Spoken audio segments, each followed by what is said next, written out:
Hey guys, it's Little Royts. I'm back with It Moves.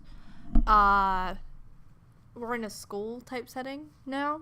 I don't know exactly how many levels are in this game. I'm kind of hoping I don't have too much left. It does say wolf. That was alarming, actually. I'm awful and I should never touch a computer ever again. Bunch of school books. Okay. The feeling that something's invading your privacy, even without ill will, is still disturbing. Food for thought. Can I fall in the pit? No, I can't fall in the pit.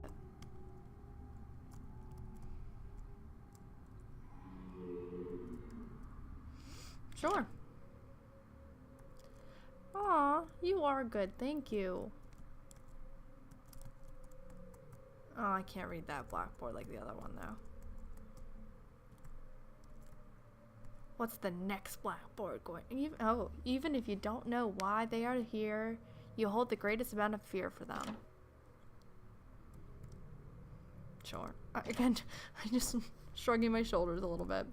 A dinosaur? It's a oh man, I'm sorry. It's a triceratops. An old picture of what seems to be a religious man and woman?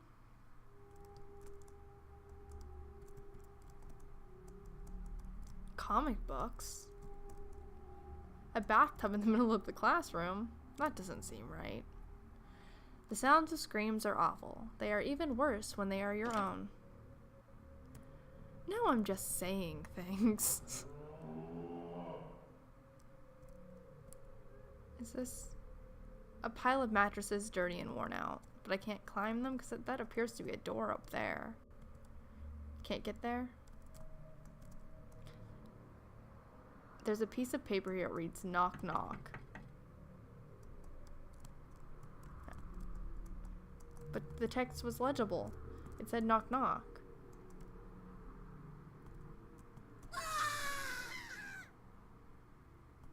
Admittedly, I jumped. That was not scary, just unnerving. Can I not go out that way? I thought that's how I came in. I don't seem to even out with the door, though. Oh. That's also a door. I don't even know what to make of this anymore. Things are just happening around me. Cubert is knocking at doors. Little children are locking doors. Nothing in here. Nothing at all. A big old filing cabinet. Okay. I guess we'll follow that monster thing down this way. Yep, there it is. But no, we are going to explore every room they let me. Who knows what treasures may lie in some of these other rooms. Oh, they don't want me to get in any of the doors. What about this one?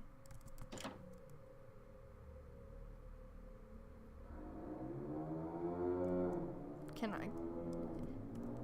There's nothing to describe what's going on. What is this? Why is this happening to me? Can I get the curtain up? Stage right? Show must go on? I need to get out of here. I need to get out of here so bad.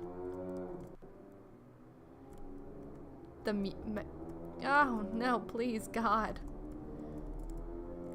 The mooing is really loud. And I don't understand why it's mooing.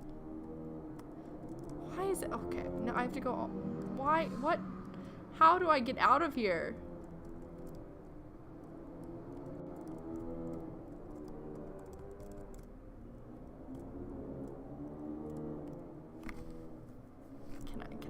Can I? Okay. Thank God.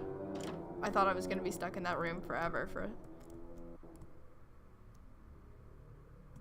Oh. Dead end. Oh, wait, no, sorry. That's the ladder. I'm going into the sewers now.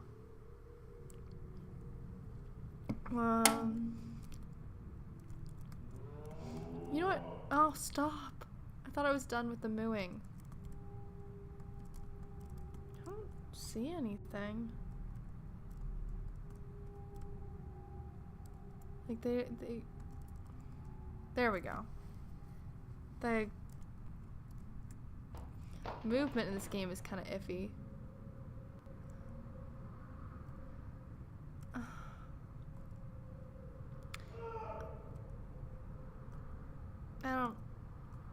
I hope I'm heading towards something and not...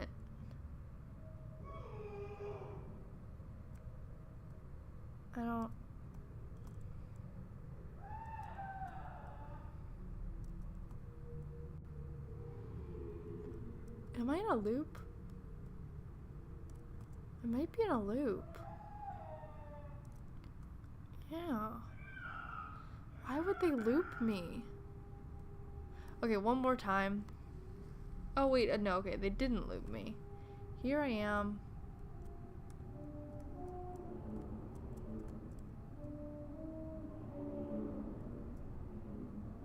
Is it gonna sacrifice me?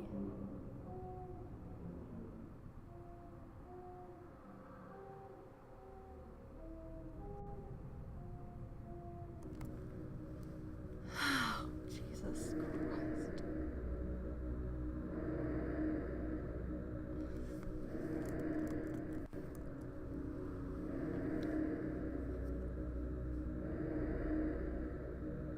If they are going to kill me, then for the love of God, just do it.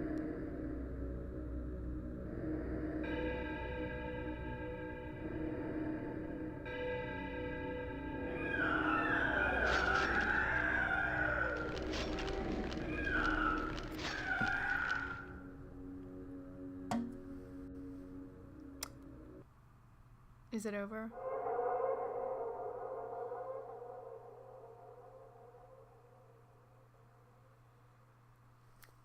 You're awfully quiet nowadays. Is there something wrong, son? Nothing. Are you sure? Is there something wrong with your new room? Are you lonely without your brother? No. All right then. Dude, your mom has been sleeping in your room every single night. Like, obviously something's wrong. Dad is just phoning this one in. I woke gradually. The room was once again dark. As my eyes adjusted, I could gradually make out the window and the door and the walls, some toys on a shelf, and, even to this day, I shudder to think of it, but there was no noise. No rustling of sheets, no movement at all. The room felt lifeless yet not empty. The nightly visitor, that unwelcome, wheezing, hate-filled thing which had terrorized me night after night, was not in the bottom bunk. It was in my bed. Oh, Jesus. I opened my mouth to scream, but nothing came out. Utter terror had shaken the very sound from my voice. I lay motionless. If I could not scream, I did not want to let it know I was awake. I had not seen it yet seen it. I could only feel it. It was obscured under my blanket. I could see its outline and I could feel its presence, but I dared not look. I mean, I can't fault him for the decision to pretend to be asleep because I literally just did that in From Next Door and it worked out great. Didn't get kidnapped by monsters. The weight of it pressed down on top of me, a sensation I will never forget. When I say hours passed, I do not exaggerate. Laying there motionless in the darkness, I was every bit as scared and frightened. I was every bit a scared and frightened young boy. That is an awkward sentence. If it had been during the summer months, it would have been light by then. But the grasp of winter is long and unrelenting, and I knew it would be hours before sunrise. A sunrise which I yearned for. I was a timid child by nature, but I had reached a breaking point. A moment where I could wait no more, where I could survive under this intimately deviant abomination no longer. Fear can sometimes wear you out, make you threadbare, a shell of nerves leaving only the slightest trace of you behind. I had to get out of that bed. Then I remembered the crucifix. My hand still lay underneath the pillow, but it was empty.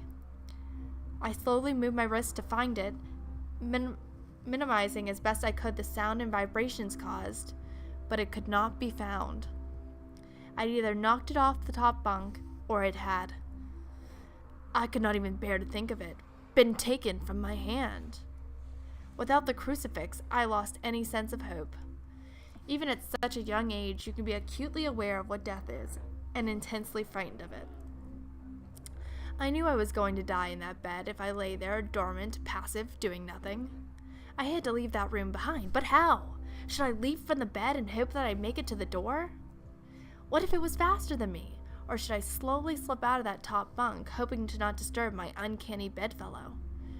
Realizing that I had not stirred when I moved, trying to find the crucifix, I began to have the strangest of thoughts.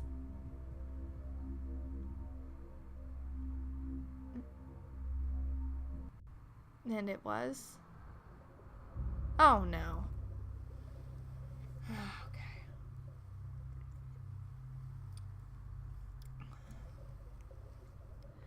I'm gonna put this out there. Yes. Out there real quick. Big words aren't always the answer. Like, this is supposed to be like an 8-10-year-old child. Like, why are you using vocabulary that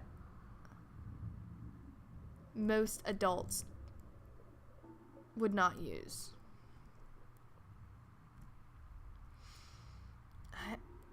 I don't know what's happening. I don't know where they want me to go.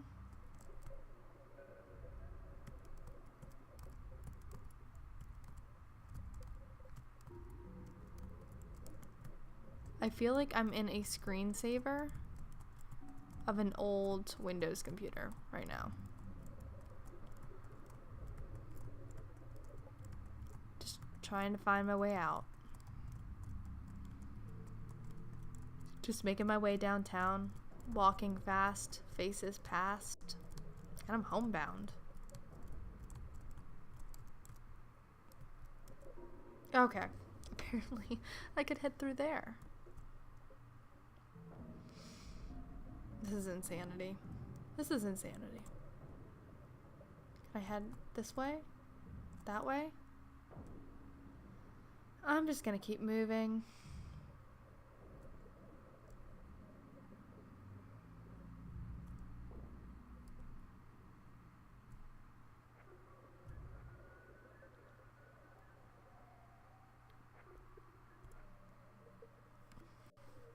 Hey, look, a dude. Is it my dad?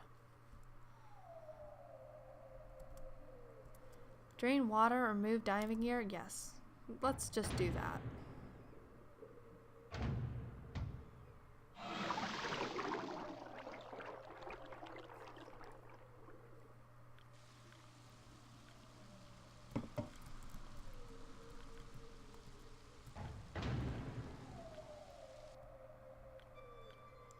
I don't even want to begin to know what the point of that might have been.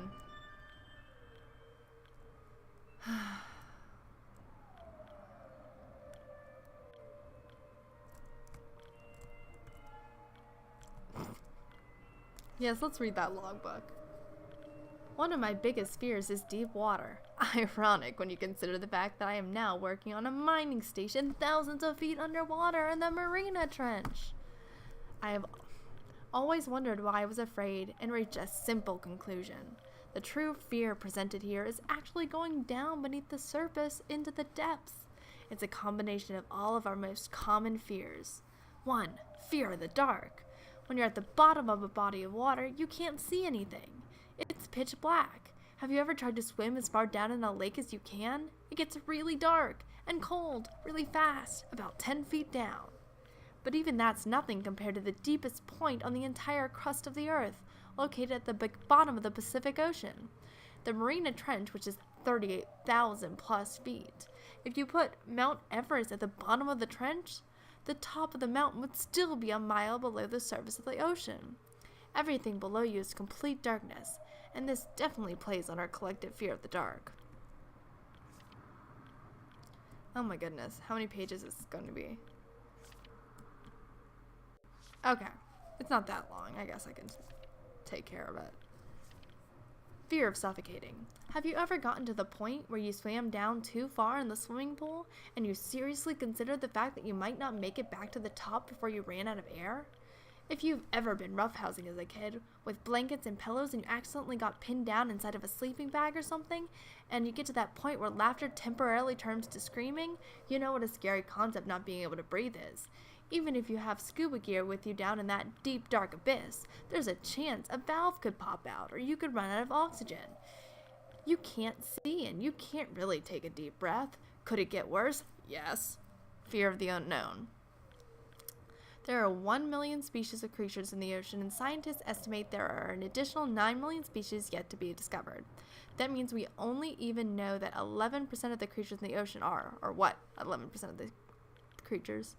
Most of the beings in the ocean are things mankind has never even seen or heard of. Who knows what could be down there? Think about a time when you were walking in a dimly lit basement trying to find something. All of a sudden, something brushes up against the back of your neck. They become airborne, similar to a frightened cat, and instantly turn around and shine their flashlight to see what it was.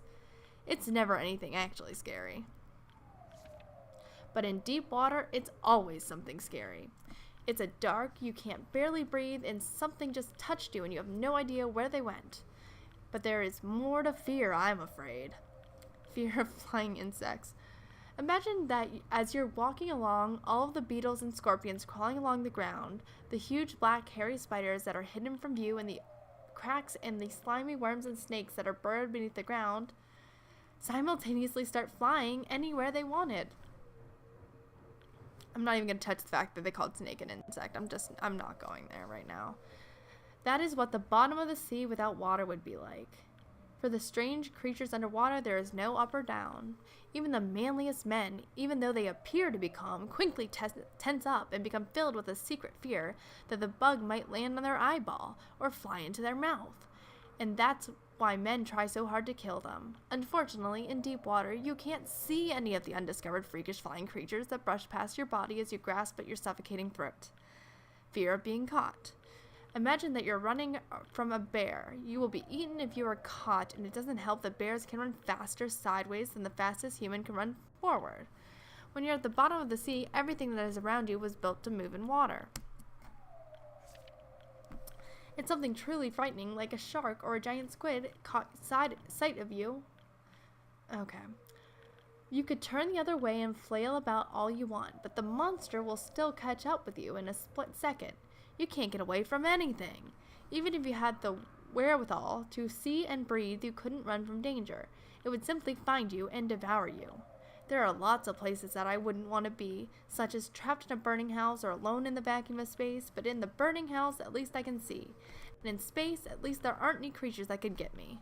There are no other places in the universe that combine as many common fears as 7 miles below the surface of the Pacific Ocean. It is because of the combination of all of these fears that I am so horrified by deep water. Nice job explaining yourself. I understand your fears now, because you spent a solid amount of pages describing them to me.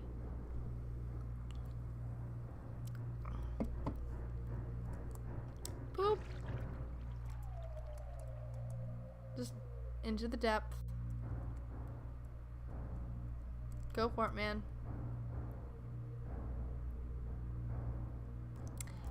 In case you're wondering, I couldn't move, so I tried to escape that.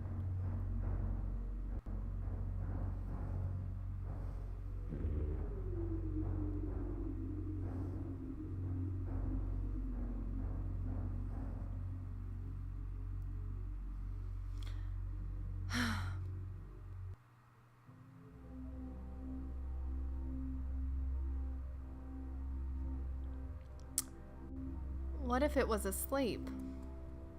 It hadn't so much as breathed since I had woken up. Perhaps it was resting, believing that it had finally got me, that I was finally in its grasp. Or perhaps it was toying with me after it had been doing just that for countless nights. And now with me under it, pinned against my mattress with no mother to protect me, maybe it was holding off. Savoring its victory into the last possible moment, like a wild animal savoring its prey. I tried to breathe as shallowly as possible, and mustering every ounce of courage I could, I reached over slowly with my right hand and began to peel the blanket off of me. What I found under those covers almost stopped my heart. I did not see it, but as my hand moved the blanket, it brushed against something. Something smooth and cold. Something which felt unmistakably like a gaunt hand. I held my breath in terror as I was sure it must now have known that I was awake. Nothing. It did not stir. It felt dead. After a few moments, I placed my hand carefully further down the blanket and felt a thin, poorly formed forearm. My confidence and almost twisted sense of curiosity grew as I moved down further to a disproportionately larger bicep muscle. The arm was outstretched, lying across my chest, with the hand resting on my left shoulder as if it had grabbed me in my sleep. I realized that I would have to move this cadaverous appendage if I even so much as hoped to escape its grasp. For some reason, the feeling of torn, ragged clothing on the shoulder of this nighttime invader stopped me in my tracks. Fear once again swelled in my stomach and in my chest as I recoiled my hand in disgust at the touch of straggled, oily hair. I could not bring myself to touch its face, although I wondered to this very day what it would have felt like. Dear God, it moved.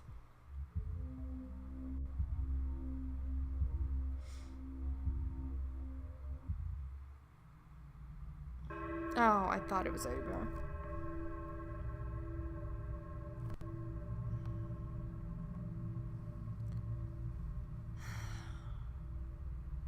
Yeah.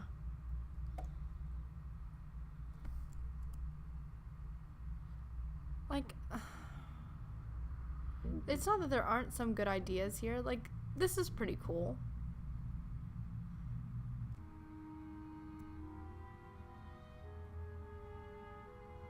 I mean, it still doesn't do anything for me. The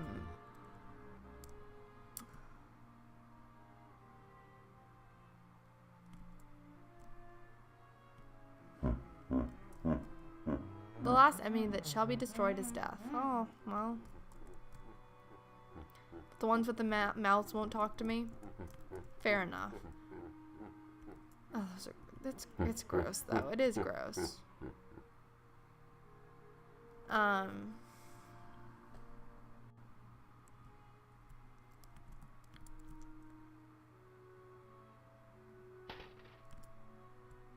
It's like, obviously someone put quite a bit of thought into the character design of a lot of these things, and a lot of them are creepy and cool, but they feel like they're just plopped down, maybe. Like, what the heck?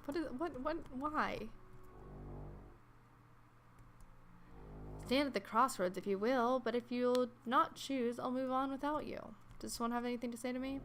And having once chosen, never to seek to return to the crossroads of that decision, for even if one chooses wrongly, the choice cannot be unmade. Oh, now I have to choose? I'm going straight.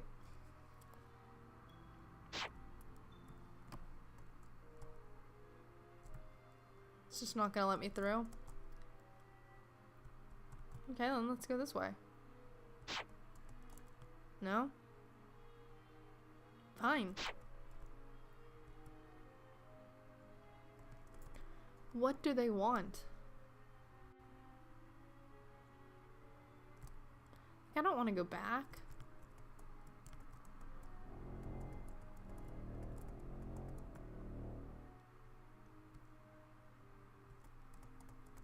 They're blocking all my paths, and there's nothing to. Pressing space does nothing. I don't want to go back. That seems nice. Oh, it's playing music. How nice, lovely.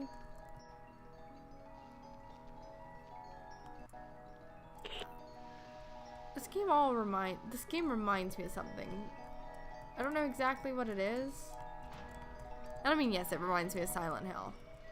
I've already mentioned that. But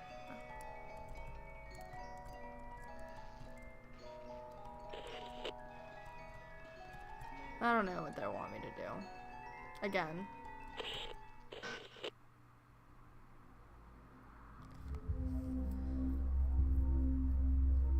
Well, we're back. It moved. It was subtle, but its grip on my shoulder and across my body strengthened. No tears came, but God, how I wanted to cry. As its hand and arm slowly coiled around me, my left leg brushed along the cool wall which the bed lay against. Of all that happened to me in that room, this was the strangest.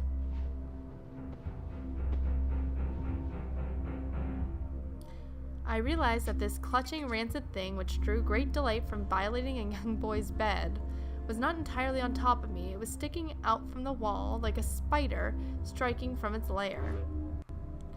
Suddenly, its grip moved from a slow tightening to a sudden squeeze.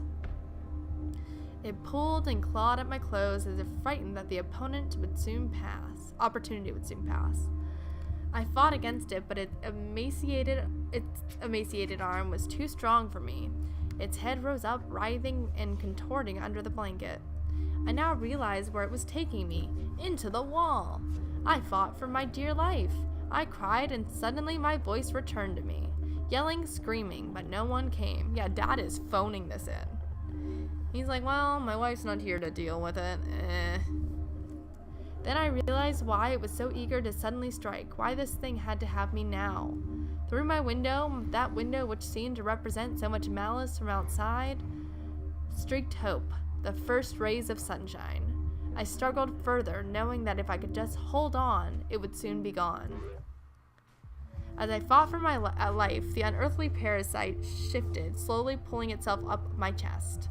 Its head now poking out from under the blanket, wheezing, coughing rapid. But I thought we didn't know what it looked like. I thought years later we were like, I wonder what that thing looked like. But if its head is out, okay. I do not remember its features. I simply remember its breath against my face, foul and as cold as ice. As the sun broke out over the horizon, that dark place, that suffocating room of contempt, was washed, bathed in sunlight. I passed out as its scrawny fingers encircled my neck, squeezing the very life from me.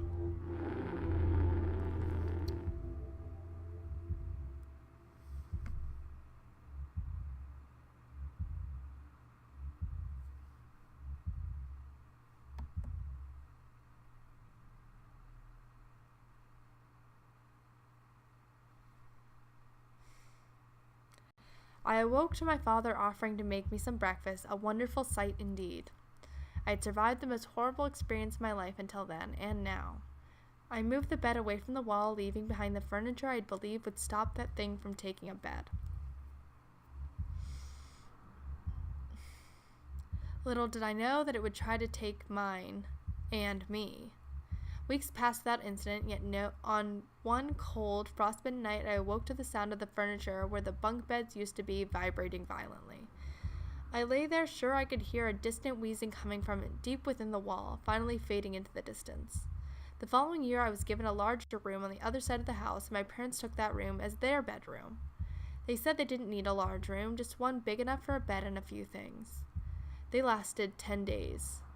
We moved on the 11th.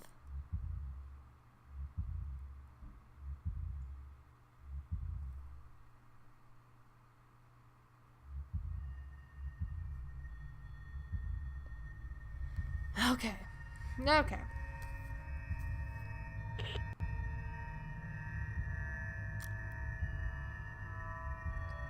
Like, again, I'm not saying this game didn't do anything right. It had a solid premise. Like, I get what they wanted to scare you with. But it was just... yeah, it seemed like it was a story. It didn't seem like a game. It didn't even seem like a visual novel. It just...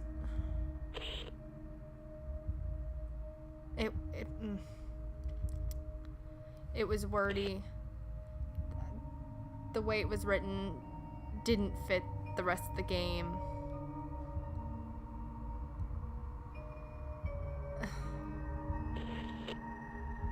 It just... Oh.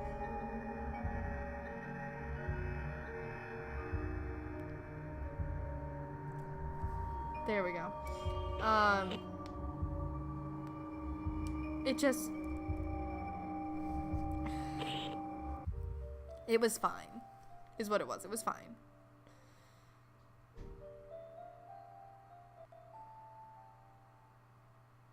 It was just bizarre. It was just it was weird stuff happening right and left, and none of it made sense. And like, it would go between the weird stuff that I was like, what is even happening? Why is it happening? To like the walls of text just telling you about what's happening, and which wasn't the scary way to deal with this concept of this game. So we have the two sides that the dream sequences just felt so disconnected from the rest of it, and it didn't work. I'm not saying the game was without merit. I'm just saying that as a whole, it just... Okay. I will see you guys next time. I've got a couple of great games lined up. A couple of developers actually asked me to play their game, so I've got 2 of those coming up. So I'll be starting the first one in a couple days, and then as soon as I finish from next door, I'll be starting the other one. But have a glorious day, guys, and I will see you next time.